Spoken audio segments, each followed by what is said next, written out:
What's up, everybody? My name is Lamont, and welcome back to the God is My Source podcast, where we bridge the gap between God, money, health, family, relationships, education, sports, business. We know that the earth is the Lord's and the fullness thereof.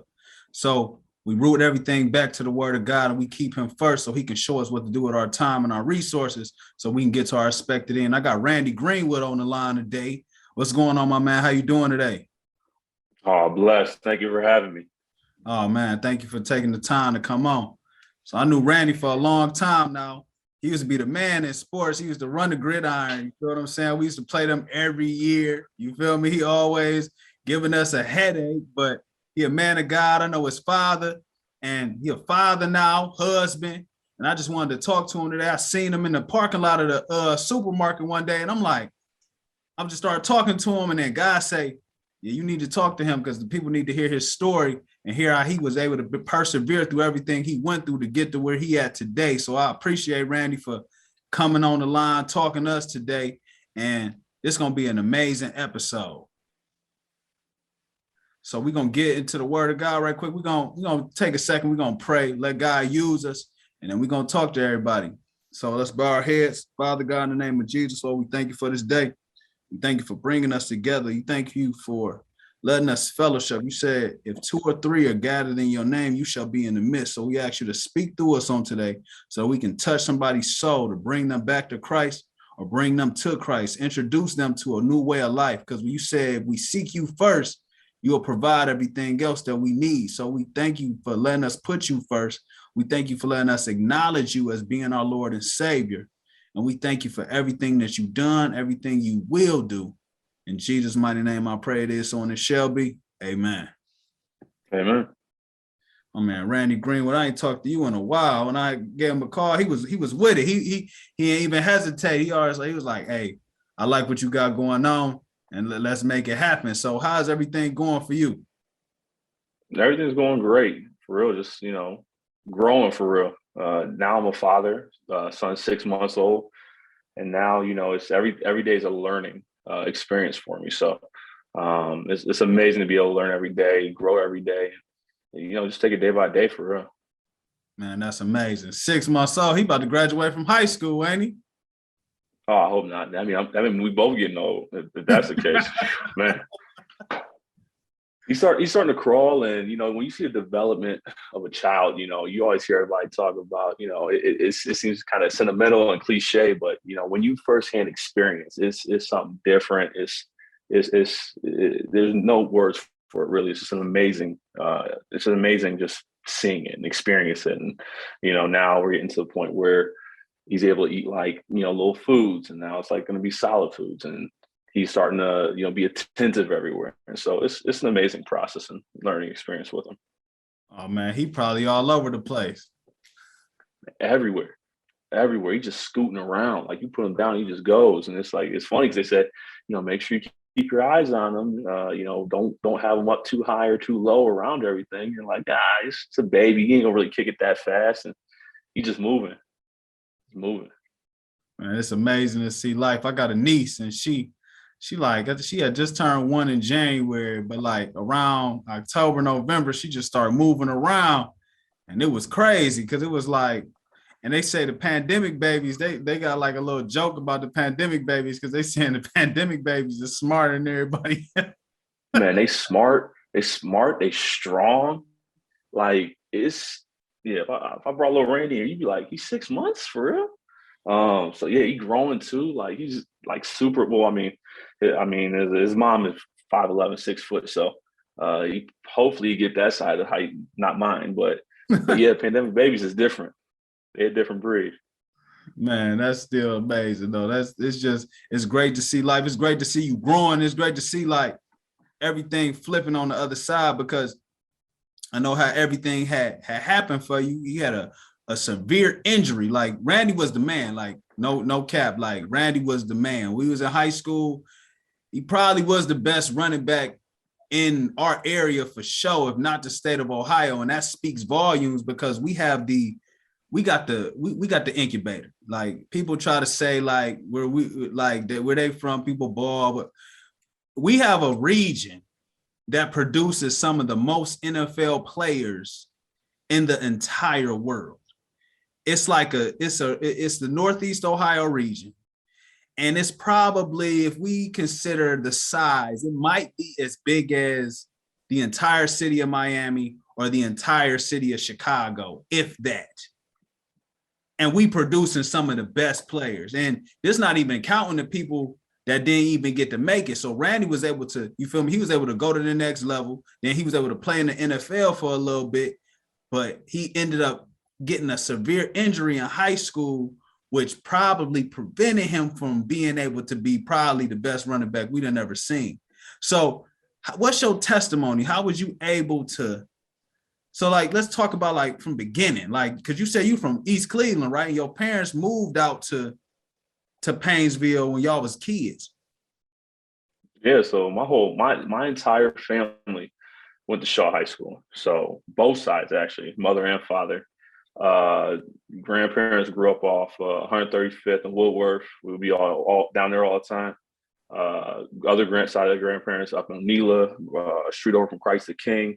I got two sides of the family that live on Knowles. So growing up in East Cleveland, it was fun because it's, you see us, we mix, right? So everybody, back then, you line up in the street and you race each other.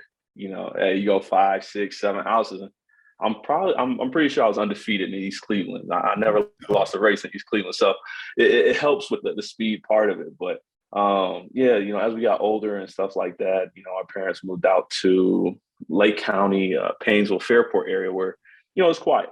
Not a lot of anything really going on, but, every time or anytime, we had like family events and stuff like that, we playing, in the streets in East Cleveland, sideline pop, racing up and down the street. All the games that come, that you grow up as a child playing. And as we grew and got older and stuff like that, we started to, get into sports. Because now it's like, hey, you put all those things together, and then it keeps you out of trouble, which was amazing. And I thank my parents for doing that. And so because I have an older sister, younger brother, actually 2 younger brothers, and so I was getting into sports and getting from some stages to playing, and I think that's a lot of things that are missed throughout the adolescent years. These days, a lot of kids play video games, but from us playing so much, on the street with our friends and then pushing each other, it matriculated us playing, elementary sports into high school sports. And that's where, for me, that's where I started to really begin to grow and get better in sports. No, he talking about he being humble right now. Randy was starting varsity. We was like 9th, 10th grade, weren't you? Yeah, so dating back to Lake Catholic days, I was one of 3 freshmen in the history of that high school to ever start varsity. And so as a freshman, I started varsity for pretty much the entirety of the season. And then where things really started to take off for me on the football side, as well as the basketball side, basketball play AAU for what was Cleveland Basketball Club, now OVC, ran by, Mike Duncan, probably one of the biggest just pioneers or individuals to really put me on a basketball scene too. It just helped me play football because it was just so much competitive nature in AAU to the point you had to keep that dog with you. So playing football at Catholic, was able to start as a freshman varsity and had the opportunity to not only play with guys getting big Division I looks, but play against guys getting big Division I looks. Euclid was a hotbed for sending guys to Division I schools, and then that's where we played every year. And that type of competitive environment and culture, it just pushes you so much more to the point where I gotta get better every year, because at the end of the day, I gotta play Euclid, I gotta play you guys the first game of the season, first game every year.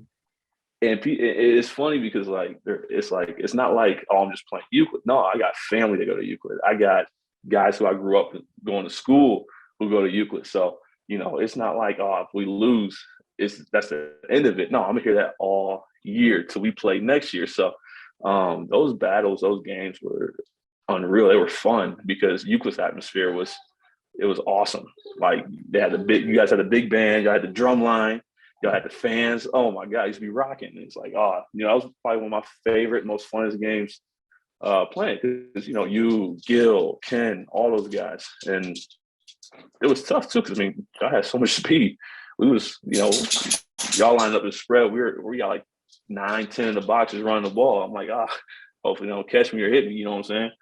But yeah, from there that allowed me to play Catholic. I want to say I had numerous all Ohio first teams for football, basketball, and track, and probably be able to say I was one of the only individuals to actually say he probably could have played Division I in one of those 3 sports and I had an issue. But, that leads into the injury that I had, going into my senior year. Junior year was probably a really good year to track being a really good year. I think I was running like 4.3, 4.4s, handheld times at these camps. They make you run against the fastest DBs, the fastest receivers, whatever. So offense and defense, I'm winning these 4.3, 4.4. But yeah, then that's when, week before the first game playing Euclid, broke my leg against Madison High School, and surgery required me to have the first one was a plate and 10 screws to fix everything. And then I had to have another surgery, I want to say 2 months later, to go out and clean out like a massive blood infection that I had in my leg, to where it was one of those things where that conversation was like, let's not rush into things about you playing sports. Let's like really peel back on getting this stuff fixed in your leg. Cause any type of infection you have with hardware in your leg, there's some severe consequences that come to it. So I had to have pretty much the whole leg cleaned out, had a alignment pin removed. So I still had 9 screws in a plate, but then that solidified me not being able to come back the rest of the season. And so I actually, up until a year ago, I just had that hardware removed. So I had it in for like 13 years, just playing with the complications. Because, hey, at that point, they're like, you need it to play. And I'm just like, man, this stuff hurts. It was different. So went from, the top of the game, schools from pretty much majority of Power 5 conference schools, even some SEC schools. I know SEC is Power 5, but to say boom, had an opportunity to potentially play a SEC school from Ohio, it's tough. Not a lot of guys can say that. Some guys do play, and I applaud the heck out of them. It's tough because they don't really look up north because North's perceived not to have that much speed, but Cleveland, Northeast Ohio area is a hotbed for speed. Even Cincinnati, Columbus, and the point you made, the state of Ohio is, I think, is one of the meccas of football, whether it's high school, college, and professional. But yeah, from there, went to Akron University. They still gave me a scholarship. First year was cool. Ended up actually making my way into the second team of defense. When I went there, I went for offense, but some things happened and ended up saying, hey, I'll help out on the defensive side of the ball, and actually ended up almost playing. But the coach looked out for me and said, hey, I'm not going to burn your red shirt, which I thank him for that, because that coaching staff got fired, went into the next coaching staff, and it was just terrible. People understand or realize when they say college football is a business. It most definitely is.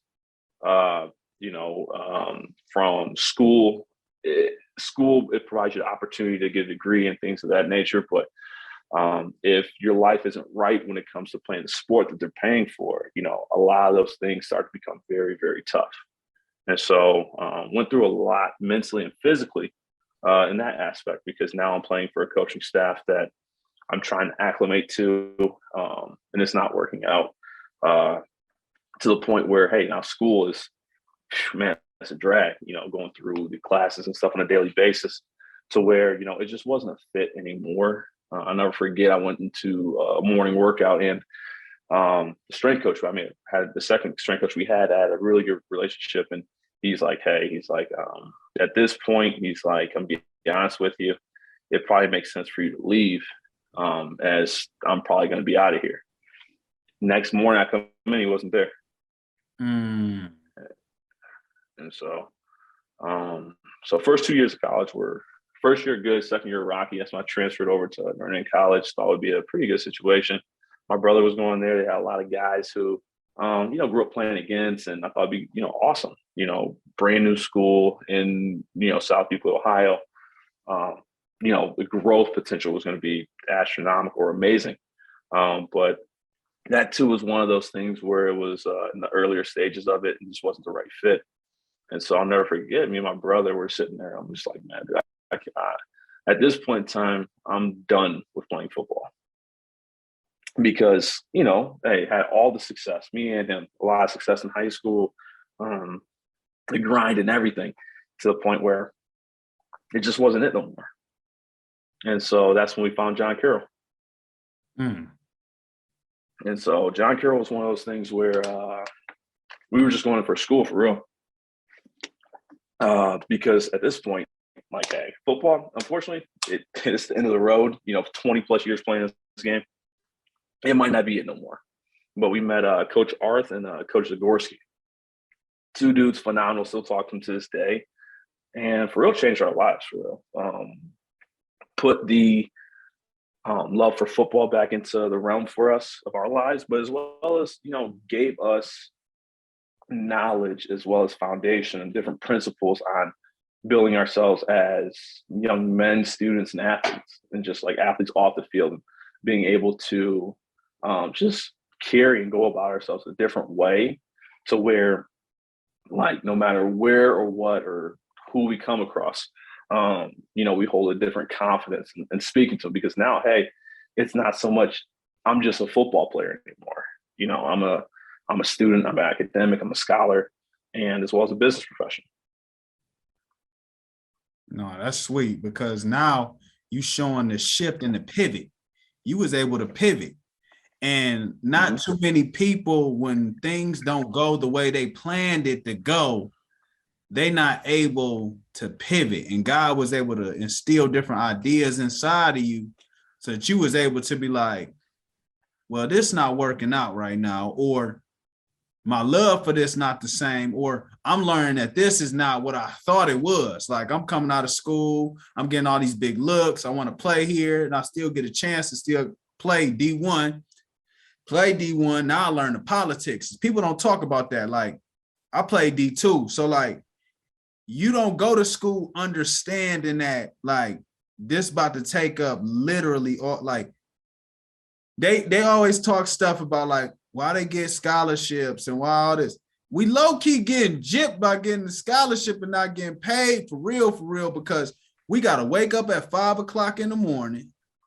We either got to watch film or lift. Then you got to hit your classes. Your classes going to start at 8, because you got to be done with classes by 1, 2 o'clock, because you got to be right back on the field at like 2:33. So from 3 to about 5, you practicing, sometimes 6, depending on how the hours set up, depending on the division you playing in. Then you go eat. Then you right back at film.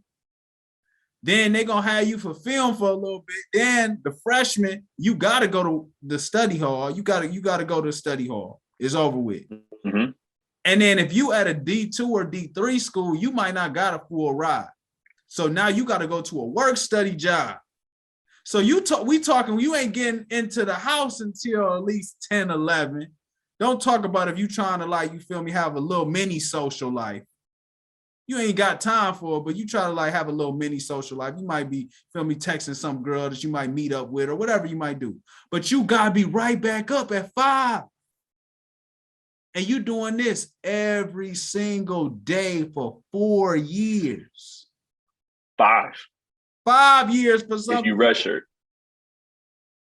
Man, like, it is what it is. We know it's slavery at the end of the day, but it's like, you trying to, like, you doing this because you trying to make a way out for real. Like, some people, yeah, you love it, but you like, it's overkill. And then it puts you in a position of where most people, they don't even get to learn, like, what they good at for real outside of football or basketball, whatever they doing. They just really going to school to get the credits so that they can play, and hopefully they go to the next level. It's a small percentage of people that get a chance to go to the next level. So now you get to go to John Carroll. You find out he teaching y'all how how to be men, but then you playing and y'all start balling though. Cause then you start getting looks at the league. They like, wait, oh, this Randy Greenwood, he back. So how did that happen? Man, so it's everything you just said is exactly what it is. And a lot of people don't want to admit or say it, but yeah. Well, just to backtrack a little bit, I don't know what you were talking about. Like, yeah, the grind of like, yeah, it is full-time job, 24 hours. So Akron, same thing. You talking about probably 7 to 10 every day. Once you go lower divisions and stuff like that, you talking about, yeah, work study jobs, stuff like that. So when we went to John Carroll, it was funny because we weren't good. I'm gonna be honest. We were like 5-5 or 6-4 or some stuff the first year me and Aaron was transferred in it. But it was different because it was a better culture. It was a better environment. It was one of those things where like, you know, hey, we didn't make the playoffs or we didn't, you know, compete for the conference championship, but you know, we have some things to build upon. We have potential to get better. So at John Carroll, I had to get all my credits together because from transferring and, you know, being not under the right advisement from academic counselors and things of that nature, I was behind. And so that's the last thing you want to hear.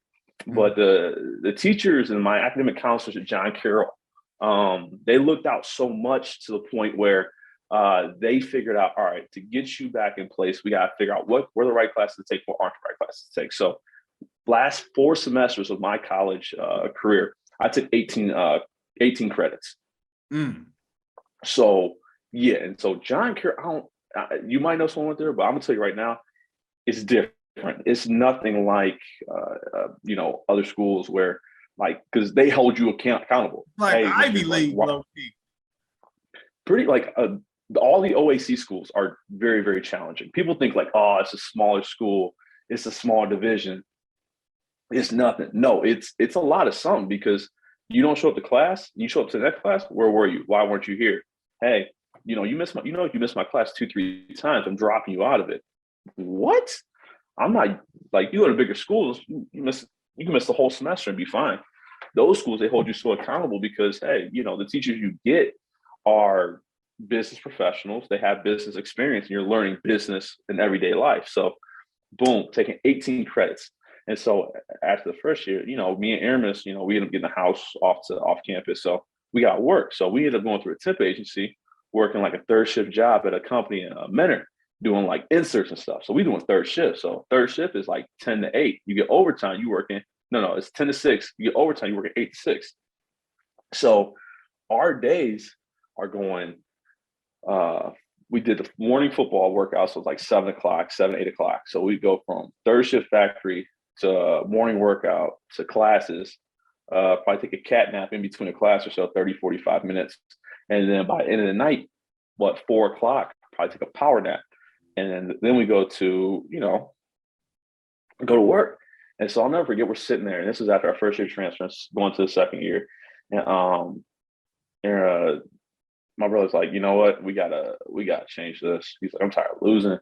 He's like, I want to at least, you know, go out with a bang, go out successful. I'm like, you know what, and this is 3 o'clock in the morning. I can't remember if we slept or not, but at that point, you know, with sleep, you just run off of, you know, fumes and energy, whatever you got left. And so that's when we, you know, start saying like, hey, screw it. I'll go back, play DB, you play offense, ball out, and we're gonna work it from there. And so I started bugging the coaches like, hey, dude, let me play defense. Let me play defense. Let me play defense. I started joking around, backpedaling and stuff while we're doing, you know, workouts and stuff because so they moved you back to coming out of high running school, back again. I was playing running back again at John Carroll. So at Akron, I played every position except for defensive line, offensive line, tight end. At Akron, I played running. I touched every position from running back, receiver, to all 3 linebackers, safeties, and corners. Learning in college, I was playing running back and receiver. John Carroll, I moved back to running back, but, you know, we had a bunch of running backs, and things hadn't changed yet. So when Coach Arth took the role of the head coach position, I'm like, you know, whatever. I'll just go play corner, get more time and have more fun. Because at this point, I'm in my last year. You know, I haven't truly had the opportunity to play for a coaching staff such as this one that allowed me to play, grow. And, you know, Coach Arth and Coach Zagorski, guys were phenomenal because, you know, at the end of the day, not only were they coaches, they're great mentors, even guys I still talk to this day. And so joking around, hey, like I'll lock some stuff down, like let's go. And so Brandon Staley ended up coming to John Carroll, and so I'll never forget they interviewed him. So Brandon, I went to school with his brother Mike at Lake Catholic. His brother Mike was a dog at basketball. I mean, probably one of the nicest handles you've ever seen. And so they're like, I'll never forget. I was walking through. I'm like, hey, yeah, we interviewed Brandon or whatever. I'm like, oh yeah, bring him for sure, because I just knew how Mike was. Brandon was football times a million, and Mike was a phenomenal basketball player, also football player too. And so that's when, I moved over to the DB. Aaron's became like one of the main receivers, to the point where we're just going at it every day. So as we're going at it every day, we're setting up workouts. Like we did 7-on-7s with each other and other schools, or we worked out with other schools, so to say. And we started to get better and better and better and better, to the point where, now the culture's starting to shift. Guys are starting to buy into it. So me and him going at it, now everybody else going at it, and not in like a bad way, but like in a productive way, like in the way in which the culture changes. You hold each other accountable. You are, pushing your brother, because at the end of the day, that's why I say I'm always fortunate that I have siblings close in age to me, because you never want to see your sibling fail. You know what I'm saying? Whether you're older, whether you're younger, you never want to see them fail. So what do? You push them. You push them to the fullest ability. And so playing against Aramis is like my size, probably a little bit bigger, but his hands are huge. And so playing against a guy just as big, just as strong as me, we work out together. We work out together. We're working together, third shift factory. And so being able to play in that defense and with that coaching staff change, it allowed me to, really put myself in position to be in the eyes or on the boards of scouts. And so that's how that all happened. I'd be lying for saying it was a grind, but everything from on the field, off the field, everything took its course into not only my personal development, but our team's development, to the success that we had. Because that year we went 9-1. We lost the Mount like a last 30-second drive. Y'all we almost beat Mount. Yeah, that's so like that 2013. 2013 was like the year that started to become a bigger rivalry again between Mount and John Carroll, where, because I think the last time they won or beat them was like back in 2002 or 2003 when Coach Arf was there. But that's when, like, all right, boom. And that's when, like, you saw like on ESPN, like if you go back, you'll see John Carroll plays Mount Union. So it's cool to be a part of something like that, to where you brought back a rivalry, you brought back a competitive spirit, where now this school and that school are actually like, hey, this is a head-to-head game that the conference looks towards, as well as alumni. I'll never forget, we used to, the first year we transferred there wasn't very many, maybe a couple hundred in the stands. Now, I mean, shoot, there's a couple thousand at a Division III level. And so it was something that really helped in regards of me getting the opportunity to perform in front of, professional scouts. I did my pro day with Toledo. Unfortunately, I messed up my hamstring to where I didn't run my 40. And I'm like, darn, I really messed up this time, because, coming from a smaller school, you go to these Division I pro days, the only people that are entitled to the after skills or the after assessments is those kids at those schools. So before you even are allowed to work out with them, you got to do the vertical. You got to get your height, weight, hands tested. You got to bench press, vertical, 7 cone or L drill, shuttle, and run a 40. I did everything but run a 40. And so it's funny because, they gather us up, and it gets to the point where they're like, all right, if we call your name, you're going to do after work on field drills. If we don't call your name, don't even waste your time. Just get out of here. And I'm like, oh man, I didn't run a 40. I'm definitely getting out of here. And so that happened to where they called my name. I'm like, what? I'm like, okay. So I'm doing like corner safety drills. They make you're running all over the place. And I performed really well, so well to the point that was kind of funny because I forget what team it was, but I was talking to a group of scouts and they're like, John Carroll. They're like, really? They're like, and the one's like, no, hold on, wait. He's like, you went to John Carroll, you didn't go to Toledo? I'm like, nah. So you performed, like all your numbers are either better or in par with a lot of Toledo guys, to where they were surprised. And so I'm like, all right, cool. And so back then they had the regionals. They had the regionals for the NFL and they had the super regional. So you had to go to the regional. You do well to the regional, you go to the super regional. Long story short, made it to the super regional. And I ended up getting calls from like the Chargers, Ravens, and a couple other teams to where it's like, hey, I want to bring you into rookie camp. And ended up going with the Chargers to rookie camp. And it was a good experience. It was one of those things where it amazes you when you actually see how that business works at the professional level. Mm-hmm. But then too, being there, because seeing that, like, unfortunately, they didn't pick me up on a contract, but being in a room, being on the field with those guys, it was like, dang, even though all the stuff I've been through, I belong on this field with these guys. It was crazy when you're sitting in the room with SEC, Pac, Big Ten guys, and they're looking at you like, there's no way you went to a Division III school. And it's like, hey, it's crazy because, I'm sitting next to some guys who, big time plays in college to where, these guys got picked up right away or drafted. And they're sitting, like, after watching practice, or sitting there next to me. It's like, no, dude, there's no way you play corner at a Division III school. You will play outside linebacker. You will play safety at my school. And I'm like I said, Pac-10, SEC guys I'm sitting next to.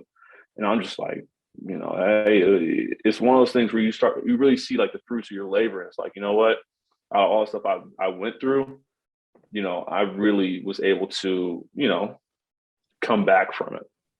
And I think that was one of those things that kind of made me happy with how my career ended, because from high school to seeing that, no one would have ever thought that, because I think I ended, All-American college, first team, pretty much everything from conference to the Jim Tressel Cornerback of the Year award or DB of the Year award to all Ohio college teams and stuff like that. And so it was cool. And then to see my brother Aaron, he had tryouts with a couple teams, as well as he's one of the top receivers in the history of John Carroll, as well as he had two-time All-American. So it's pretty cool to be able to leave an imprint at a university, especially one that, now has probably the most coaches to win Super Bowl rings in the history of the school, or actually the history of the country, probably, because I think they're probably like 20 plus by now, right now. Yeah, so it's cool. They say you don't look like what you've been through, the old timers, but at the same time, they say, you don't go through life, you grow through it. And went through a lot of things to be able to say and look back and be happy about it, No, definitely. That's amazing. Like, you was able to persevere through so much, and you didn't know what the end was going to be, but you just kept fighting. God put that fight in you. Like you said, the dog just kept fighting in you. Like, and you told your brother, like, look, we about to make something happen. Go 9-1 in the OAC. They don't even know about the OAC. A lot of people, some people watching, they know about Mount Union probably, because Mount Union is like very successful in the football realm. So like they don't lose. Mm-hmm. Like they always go to the national championship every year for Division III. Like they might have lost, like I probably can count on my hand with both of my hands how many times they lost probably in the past 10 to 20 years. And they just they produce a lot of people. Cecil Shorts, you feel what I'm saying? Pierre Garçon, like these people, they come out of here. Randy and them almost beat them. They came in there, it was like, look, we ain't going, you feel me? And we about to make it happen. And it's funny though, because when we was in high school, like we was low-key kind of happy that Randy got hurt. You feel what I'm saying? Because our junior year, like pound for pound, our junior year, like we had like the best team in the state. Like we hands down, we had the best team in the state. The only thing we did not have is we didn't have those D1 linemen. and we had D1 linemen, we'd have ran the board. But Randy and them, they beat us they be playing the first game. They beat us. We walking around with our heads up. You feel me? We had like the best middle school football team. Like for like our age group for like 3-4 years, we had only lost like 2 games. So they was like so happy to get us to come to the high school and not split up and go to all these other schools.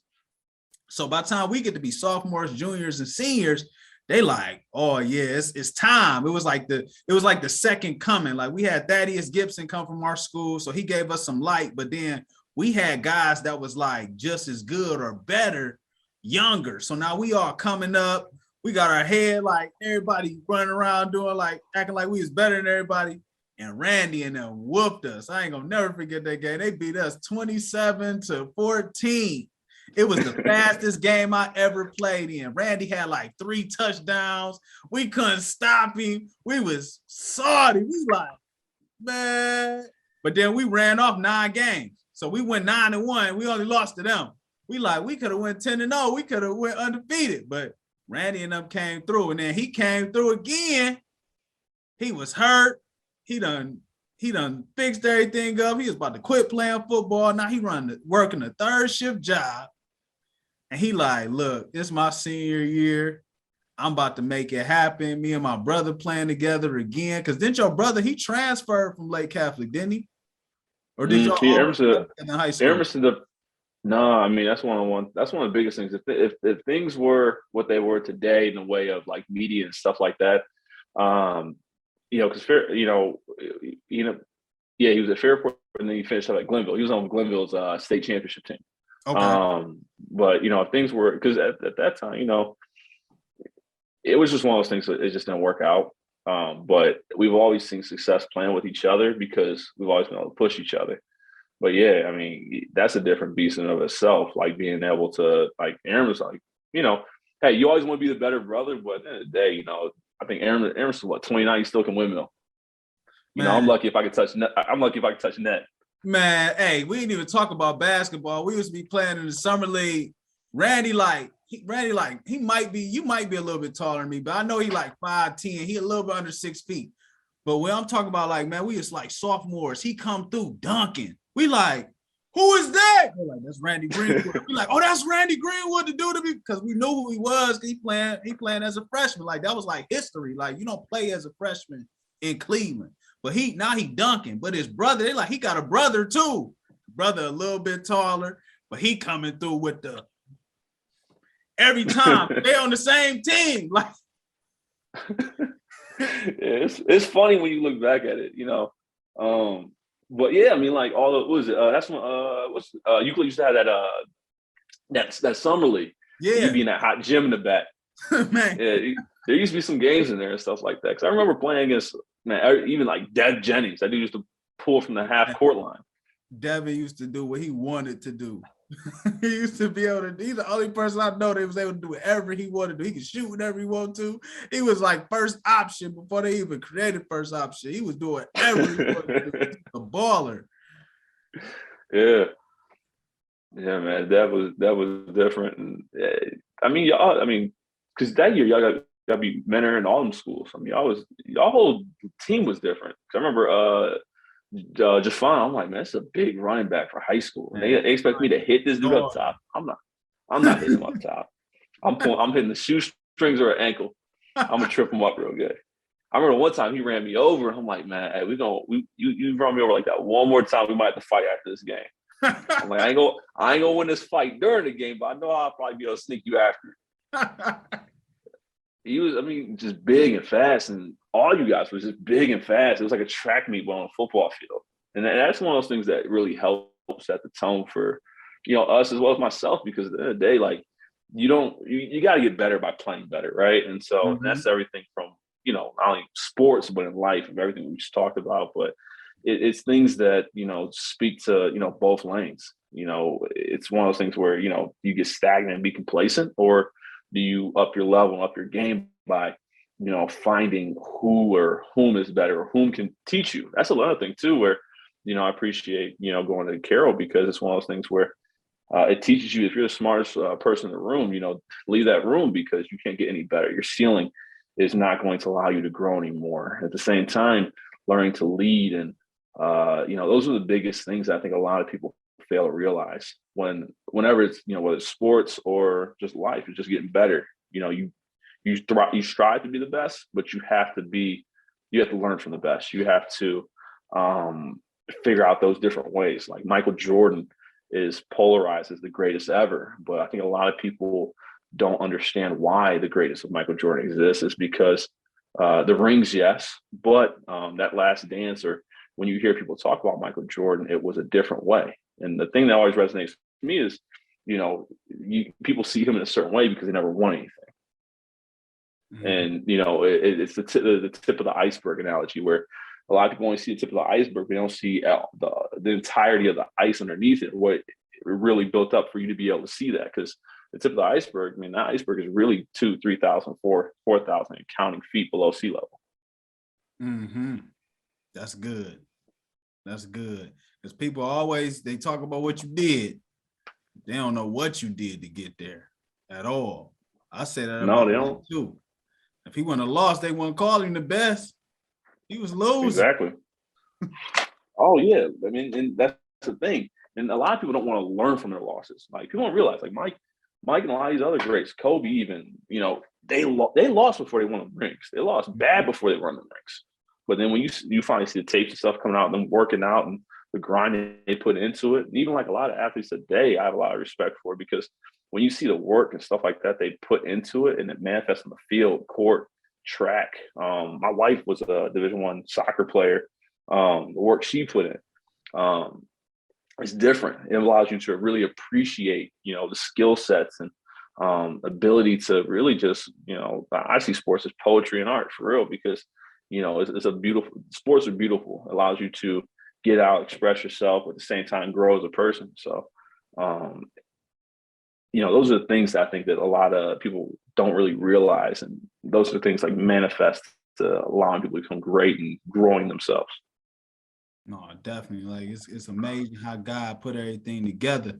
And then from what you come from, like, because I met Randy's father before I like actually met him. Like, I knew his father from like the preaching circuit. So like we grew up, you feel me, church kids, like that's how it is. And Randy and them, they had came to our church one time, like, but we young. So like, I didn't know he was Randy Greenwood back then, but his father, you feel me, he preached down the house. I'm talking about, this was like one of the first street dudes I had ever like heard preach the gospel. And he came through, told us his story. Like, you feel me? He'd get up in the dude's faces a little bit, talking about how like y'all ain't hard for real, because I was out here. He telling us the whole thing. Talk about how he got shot. He said he got shot in the head. I believe he got shot in the head and still lived. Or where did he? No, he was shot in his back and was paralyzed actually from the neck or waist down. And my father is a testament to pretty much a lot of things that like I said, you gotta find a way at the end of the day. But sometimes, the only thing but God, because his story, and even like, growing up and the things that what she's taught us and the things that we've gone through ourselves, you go through so much stuff. The only thing you say is but God, because with me at one point in time, hey, dude, you're gonna lose your senior season. Hey, you gotta get you get a second surgery. But hey, we don't even know like what we're gonna have to do on the surgery. But hey, but God, there's times where, you go through some things where, you don't know how you're going to make it. You don't know how you're going to get through it. But God, and those things it's a testament to, like you said, just God in general. When you have faith and when you really put put those things and let those things manifest and just believe it into existence. My grandfather was I don't know if you ever met him, but he was a minister of music. And so he did a lot of things when it came to helping the churches in Cleveland with the choirs. Okay. And so, it's also, and he had a piano at home. So he'd always play and stuff like that. And for me, my connection with God has always been through prayer and music, because I can't sing. I can't hold a tune to save my life, but I love to hear the music and the words in it. And so, one of my favorite songs is, all of my good days outweigh my bad days and I won't complain. Mm-hmm. And when you really think about it, it's like, you know what, you can be going through the craziest thing ever. But you think about it, you're going to get through it. This is going to be one of those things you say, you know what, I can look back and now say, like, I made it from there. And, it's one of those things where it's a matter of understanding and finding out where God fits in your life and how he fits in your life.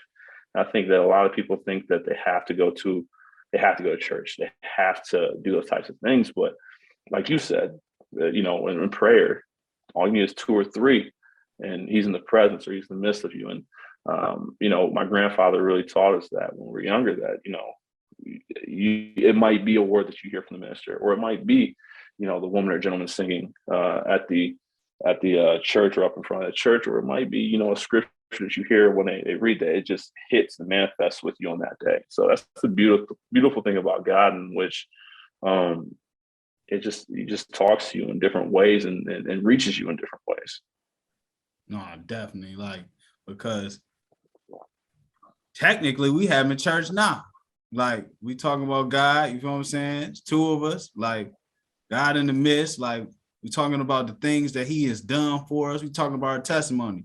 Revelation said they overcame by the power of their testimony. You feel what I'm saying? Like, somebody gonna hear this, like, no matter what they going through, they're like, wait, it wasn't over for them. Wait, they was able to triumph through this. Oh, wait, I was working the 3rd shift job. I remember I quit. Or they might think about what they going through and thinking how they don't think that they gonna get through this. And to be able to hear the story, like, your father was shot in the back, he paralyzed, now he walking, like he ain't in a wheelchair, bro, walking, like, you feel what I'm saying? Like, bro, walking, he's speaking the gospel, preaching the gospel, you feel what I'm saying? Like, people need to hear these stories so that they can understand that God got their back too. And when they know that God got their back, they can start walking in that abundance, walking in what they have, what God has for them. Because if you yield to his will, the sky's the limit. Now, he might not give you everything you want, but he's going to give you the desires of your heart. And we sometimes take that scripture out of context thinking like, oh, God will give us whatever we want. No, he's going to give you the desires of your heart. And by that meaning is he's going to give you the desires that match his will, because when you yield to his will, your will matches his, and he can just open up the window, pour you out a blessing that you don't got room for, because you got an assignment, you got a purpose. Every last one of us got an assignment and a purpose. And we're going to fulfill that assignment while we're down here. Some people will, some people won't. But if you yield to the will of God, he going to make sure you got what you need to make that happen. And you're not going to want for nothing. Man, you said it. That's a nail on the head, because it's everything. And, it allows for you to, my grandfather said, when you have love, happiness, and peace in your heart, you can attain, you can feel, you can acquire anything, because, you have, it's just that love there. It allows you to grow, mentally, physically, spiritually. It's the biggest things. And as I'm getting older, I'm a husband now, I'm a father, and you think of things that you want in your life and how you acquire those things. Well, hey, it starts with you. It starts with building your family. Like my prime example was my son. I want him to grow up happy, healthy, an individual that can contribute to society, as whether it's, whatever he does, whatever he chooses to do. But, it's one of those things that people have to realize that it starts with you and how you allow those things to grow. No, definitely. Like, that's the most important part. Like he said, train up a child in the way he should go. When he go, he ain't going to depart. So you being that example, being that man of God in that household, he going to see you. He going to see your family. He going to be like, oh, this is what I need to be doing. Good man leaving inheritance for his children. So now he able to pass this knowledge, this wisdom. You know what I'm saying? The finances, pass it down. You went to John Carroll, so I already know you already got the business sense. They making it happen up there. So now you able to pass down different things that you learned, that you was able to focus on, and you can be able to like, hey, look, like, no, do it this way. Do it this way. Mm-hmm. Now he gonna be like, oh yeah, son, you do it this way. His son gonna be like, yeah, you do it this way. And by everything being connected to God, you seek him first, everything gonna be added unto you, because we got dominion over everything. Like, that's what we got to reset our mindsets to really understand that, like, nothing is impossible. The only thing that's impossible is what is not in the will of God for us. And it's not that it's impossible. It just will put us out of position from what we supposed to be doing. Like, you went to the league, you feel me? I didn't go to the league. That wasn't in my assignment. That wasn't in my purpose. You feel what I'm saying? No matter how much I was trying to do it, or maybe I could have did it, but it was meant for me to learn something else. You see what I'm saying? Like, it was meant for you to learn something. It was meant for your brother to learn something different. It was meant for everybody else to learn something differently in their time here so they can assist other people to do different things. And that's the most amazing part about God, because he make us all differently, even down to the design in our hands. This is differently. Every hair on our head, I ain't got no hair no more, but you and me both. He got it counted.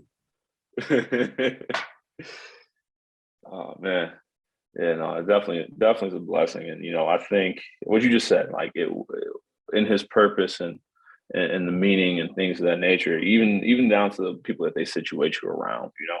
I thank God every day that I have the support system, which I do have, from my wife to her family to my brothers and sister to my family.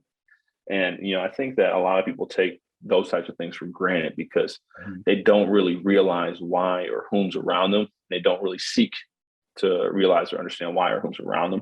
But at the same time, understand taking feedback that those individuals give them. And for me, it's one of those things where I've grown to learn that, like, if my brother or my sister or someone says something to me, it's not so much of, oh, they're coming at me, they're a hater or something like that. No, it's like, hey, why'd they say it? Or me just asking, hey, why'd you say that? Because at the end of the day, the people who care for you, they're going to look out for you. They're going to tell you things you don't want to hear. Like, if you're in a circle of everybody telling you what you want to hear, it's not going to be good for you. It's one of those things where if something rubs you the wrong way and you ask them, hey, why? Or why'd you say that? And you might have a little bit of argument, or you might not agree with their constructive criticism, but really let sit 12, 24 hours, 2 days, 3 days, and really think about it. And when you start to realize that how people are looking out for you or how people are trying to help you grow, it really helps you from a self-awareness perspective. And one of the, a big teaching that I do appreciate, like I said, I had the opportunity to play for more NFL coaches at the Division III level than I did at the Division I level, where it helped me realize not only self-awareness, but understanding servant leadership and how to lead as of being part of, the consensus of people and really getting people to buy in, but then buying into other things. It teaches you how to really manifest just growth, leadership, and then being able to be self-aware, to be able to listen to feedback, to constructively use feedback. A lot of people will say, oh yeah, I listen to feedback all the time, but you constructively use it yourself. And when you don't put that into play, that's where a lot of people become stagnant. They plateau. They really struggle, or, I've done it where I've struggled to grow or understand, how I break past this ceiling or box that I'm in. Nah, you hit it right there. Like, because if you don't learn how to be a servant leader and you think everything about you, you're not going to really be able to triumph and do nothing, because we can't do nothing by ourselves. Like, and once you only going to get so far off just your talent. Like, your talent is cool, your gift is cool, but if God don't open up the door for people to assist you, like your blessings is attached to people. You feel what I'm saying? Like, every time you meet somebody new, you open up a new opportunity for a new door to be open. And when that door is open, you can actually start to make moves. You feel what I'm saying? And that's how it works. Oh yeah, all the way. I just have to move rooms with the wife. You gotta get back to work. But yeah, no, that's the like you just said, it's cliche, but hard work beats talent when talent doesn't work hard. It got to a point where, hey, I was fast. I was fast. And it was one of those things where, at this point, how do I elevate that? How do I get better? People don't want to lift weights. People don't want to put in that work. But when you start to, put your head down and say, hey, I'm really take this, learn this, build and grow. You push yourself in the weight room. You push yourself in the classroom. You push yourself in your environments and things of that nature, to where you start to see the results. You really do. I saw something, it's like a little clip. It's, Usain Bolt trained for what, 4 or 5 years to run 9 seconds. Mm. And all everybody saw was 9 seconds because, hey, it's an Olympic stage. But no one saw that 4 or 5 years of dieting, work, exercising, stretching, putting his body through physical therapy. People don't understand that. And those are the things where, that hard work. And people don't think like, oh, they don't really like, it's just amazing. Like even LeBron, like the biggest thing about LeBron is came out that he puts millions of dollars into his body. And that's hard work. Like, I don't know if anybody's never, sat in an ice bath for, 5, 10, 15 minutes, you start to question a lot of things.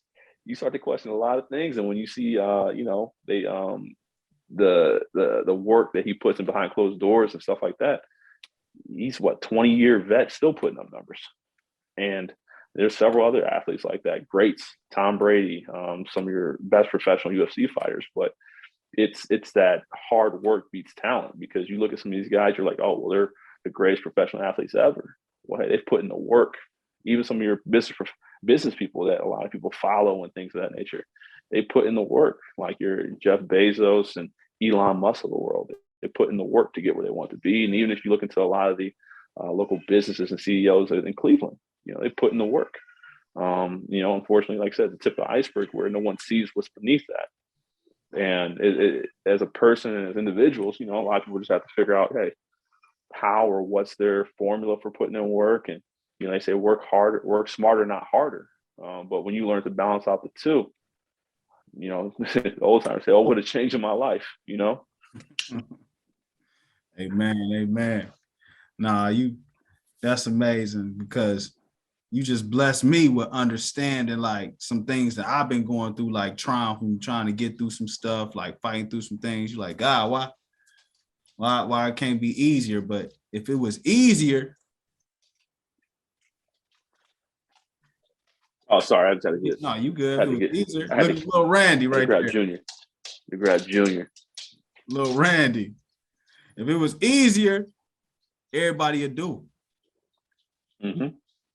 And that's what we got to understand. Like when God put us through certain situations, it's not to put us in a bad position. It's to actually train us, like get us better. Like you just talking about Usain Bolt, all the stuff he had to go through. It was some days where he was like, forget this, I'm cool. But when he was able to keep on pushing through that, he was able to get to that stage, fastest man ever than Randy. So it all come down to what you really want. Like, what do you really want? Like, do you want what you say you want, or you just posting that post on Instagram? Like, do you want what you say you want, or you just like talking with your friends? Do you really want what you say you want? And if you do, you got to be tested. Like, you got to be tested. You say you had to go to the NFL combine, they tested you. Like, they got to make sure, like, can you withstand these conditions? Can you keep up with these receivers? Can you catch? All right, we need interceptions. Like, you feel what I'm saying? Like, oh, can you come downhill? If I need you to make some hits, like, we need to see if you can do this. Can you be put to the test? And if you can't, we can't put you in the game, because we here to make money. We here to sell tickets. We here to sell jerseys. And if you just out here playing powder puff football, you can't go. Oh man, it's the truth. And then back to making sure you surround people with you, because man, third shift factory, my brother, man, we gotta get this money. We gotta pay rent. We gotta get these groceries. We gotta buy this, protein and stuff like that to keep our bodies right. Hey, we gotta put this work in the weight room. Teammates. Teammates are coworkers. Hey, we gotta do these workouts. We gotta do these sprints. We gotta figure out these, and then practice, man. 25 session or period practices, 3 to 5, 7 minutes each, to where, people don't realize like practice wears on you. But when you have the right team and stuff like that, to where you're able to, grind that stuff through, you get better in practice. A lot of people view practice as a grueling process. People view practice as something that is just done to get to the game on, Saturday or Sunday. But in all actuality, practice is pretty much a cheat sheet for that Saturday and Sunday game, for real. people will take for granted, or, it got to a point where we would kick each other out of practices at John Carroll, where, hey, you're scout team. And if you're not giving me a good look, I ain't gonna be prepared for the weekend. And at the same time, if I ain't giving you a good look, you're gonna have some problems this weekend. And if I don't perform and you don't perform, we're gonna lose. And so it got to a point where, you hold someone accountable to the point where, hey man, you need to get out if you don't feel good. I never forget my brother. I had like pneumonia or something crazy. And he's like, I know you're sick and all, but he's like, at the end of the day, he's like, we got to win this game. He's like, if you ain't right and I can't get right from you not being right, he's like, you got to get the hell off this field. And, at first I was like mad as heck of it. I'm like, dog, for real? I'm like sick. But at the end of the day, it's like, you know what? You're right. It's my brother. He looked out for me and stuff, but at the end of the day, he was right, because my inability to perform was hindering the team versus, hey, you know what? Get your body together, but at the same time, you can coach these guys up from the sideline, get them ready to come in. Get these dudes ready to, hey, if something happens to you, they can fulfill your position. But that's the one thing that a lot of people don't want to hear is that, hey, sometimes you got to sit to the sideline and learn or make someone better to replace you, and then that helps you from, like I said, even from a coaching perspective, because now hey, I know how to articulate things to people and teach them, at the same time receive teachings that come to me. But it all comes with, having the right people and teams around you to where you can do that. Some people are selfish. They don't want to do something like that. But when you're self-aware and you want to do things for the greater good and grow, you're willing to do whatever it takes. No doubt. Got to. If not, you're going to lose. Man. No, man, I appreciate you for coming on here, talking with us, giving us your perspective, sharing your testimony, showing your journey with the Lord. And it's just been amazing to talk with you. Is there anything else you wanted to tell the people?